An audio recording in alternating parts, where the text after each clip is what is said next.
Hey friends, so I wanted to do my VEDA from outside today, but it's really windy outside, so instead I'm coming to you from nearby to the outside.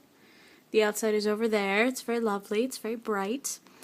But yeah, today was rough. I won't go into detail about what my job is, but basically it involved having to talk to and listen to people all day long who are in really bad situations and are often in a lot of pain. And sometimes I can help them, and most of the time I can do absolutely nothing for them. And it involves a lot of, reassuring and people who are really, really unhappy with things that are out of their control and also out of my control. There's a lot of frustration in my job on all sides, and that's part of what I'm hired for. I'm hired to be an emotional buffer between, the masses and between the people who are paid much more than me. And so that's just part of the job description. It's probably not the smartest job for an introvert to be in.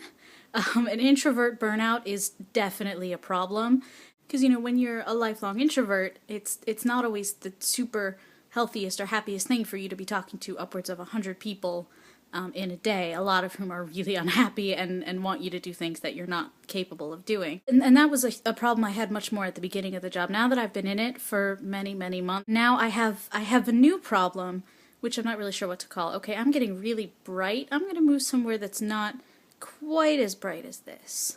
Okay, yeah, that's a little better. So introvert burnout is an issue that I have where, you just feel like all the energy has been sucked out of you by the demands of others and you just have nothing left to give to anybody. And that's an issue, but the issue that I had today and that I've been having more lately kind of feels like the opposite. Like it's not a matter of having your energy sucked out of you.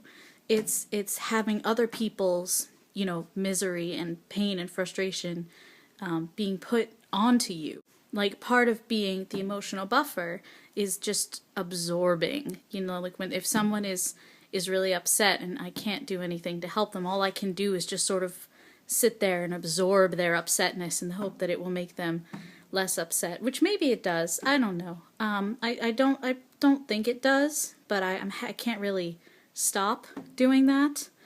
So today was a day when there was a lot of anger and frustration going around. A lot of it, some of it directed at me, some of it justified, some of it not, but that's how it goes. I'm thinking of calling this new problem empathic overload. I think that that's a better term for it than just introvert burnout.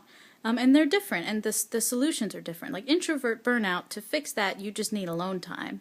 Like I just need to curl up somewhere in the dark and read books, and then I'll be, perfectly fine in a few hours once I've regained all my energy. But that doesn't work for this because even when I'm alone, I'm still thinking about other people's problems that I can do nothing to fix.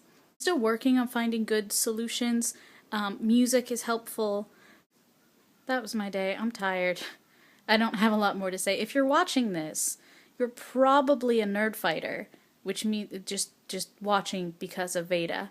So if that's true, there's a higher than average chance that you're an introvert too. So I would love it if you would tell me what your strategies are for dealing with things like introvert burnout. If you have anything special that you do, if you've experienced what I was talking about, that just like, being overloaded with other people's problems, what you do to make yourself feel better about that. Suggestions are great. I'm still working on it in my life.